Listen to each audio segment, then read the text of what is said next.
Hi guys! Luto tayo ng utan guys.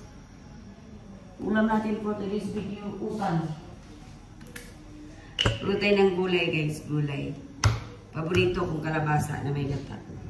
Kahit walang ano guys, kahit walang ilalagay natin. Nalagyan lang natin ng tawag nito. Yung guys, o dilis. Ito nilalagay ko guys. Nakasarap ko guys, tignan nyo.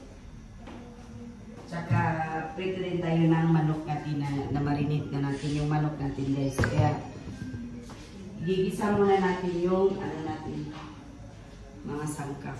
Ito yung, yan natin ang bawang. Siyempre, igisa muna natin siya guys. Para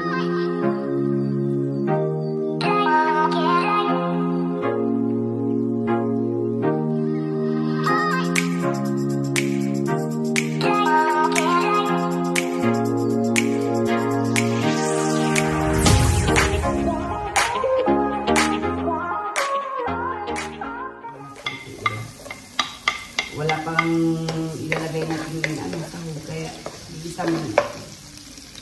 Meron din ako ditong panglad guys. Natin ng bawang, sibuyas, syempre partner dito sa sibuyas. Kasi loya. Loya natin guys, ang wagang loya. Ito pala sa kabilang karahi guys, prito tayo ng ano, ng manok. Kasi, yun ang pang-ano natin. Pang-ano natin sa gulay natin na ginataan. Yan. Saka ito na yung ano guys, dilis guys. Wala naman tayo pasahog guys. Dilis lagi sahog natin kasi ginataan natin na ano.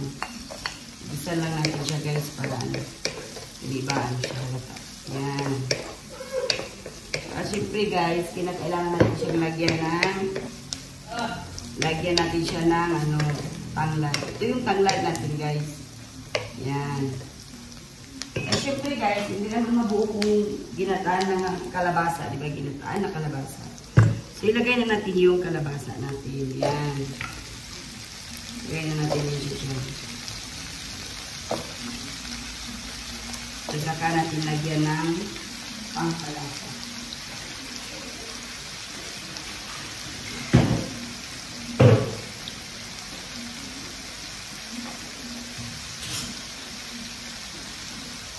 Lagay ko muna itong prito naman ng guys.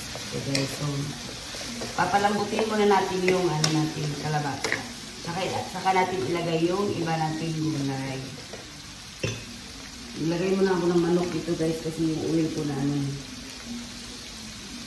Yan. Ilagay muna natin yung manok. Kanina ko pa ito minarilit yung manok ko guys. Naubusan pala ako ng oil. Kaya, hindi ko siya maluto-luto. Kaya bumili pa ako ng oil saka ako makaprito ng manok. Hindi pwede ang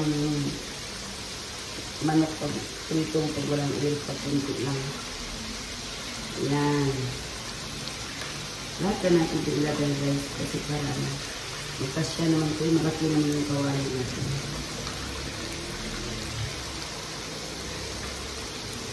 Madali akong magluto guys kasi na pupunta pa ako sa trabaho ko. May meeting kami mamaya. Papunta kami ng manager namin, Abdul Malun. So, ito na siya guys. So, nalagyan natin siya ng cubes. Para naman, lagyan natin siya ng cubes. Para lumas. So, syempre, lagyan din natin siya ng paminta. Para mas lalong lumasa talaga guys. Ayan. Angang-angang ito. Tapos, lagyan natin ng asin. Medyo asin. Medyo asin. Yan. Haluin lang muna natin. Isa lang. Ano po? Manikid. Haluin lang muna natin guys.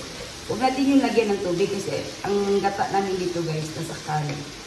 So, pag lalagyan pa natin ito ng tubig, mas lalong magtubig na ng dami. So, magtutubig sa kanya guys. Yun lang. Ano. Yun lang talagang gata ng ano niyo. So, takpan muna natin siya guys. Palambutin muna natin yung kalabasa. Andun yung prito ko guys. Yan. Prito ko na manok. Pero guys, ilagay ko na yung mga gulay natin. Yan. Ito na lahat ang mga gulay natin guys. So, ilagyan na lang natin ito ng niyog. Ito yung mga sili natin guys. Maanghang yan. Ganito kasi yung coconut namin dito guys.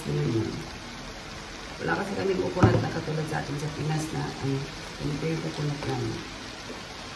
So, hintayin muna natin ito guys. Takpan na natin ito ng konti. Tapos hintayin muna natin siya na mag-ano yung gulay niya. Saka natin lagay yung coconut natin.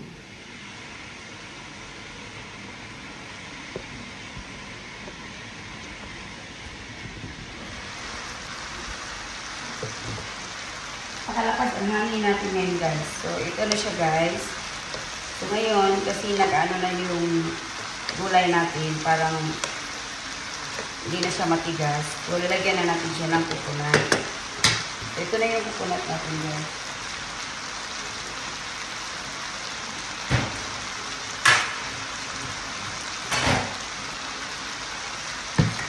Aray ko. Yan. Ito na yung coconut natin guys. Lagyan natin ng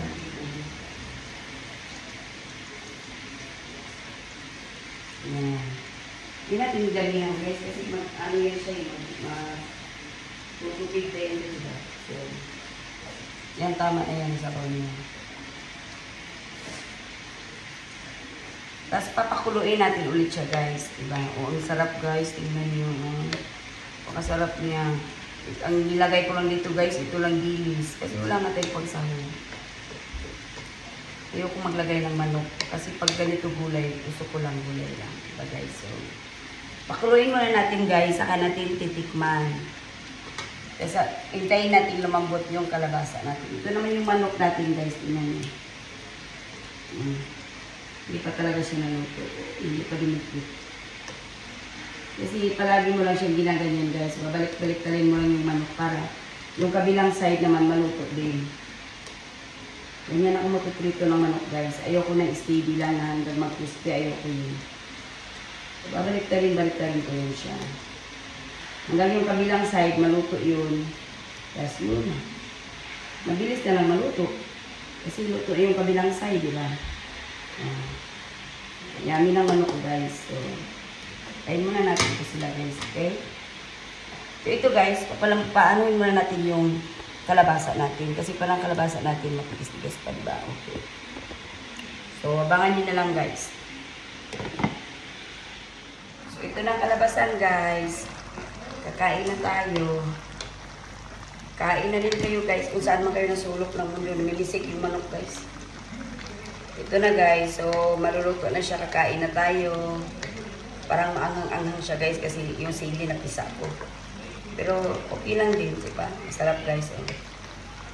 May dilis yan guys. So, yummy. Bye. Kain na tayo. Kain na din kayo guys. Salamat. Bye.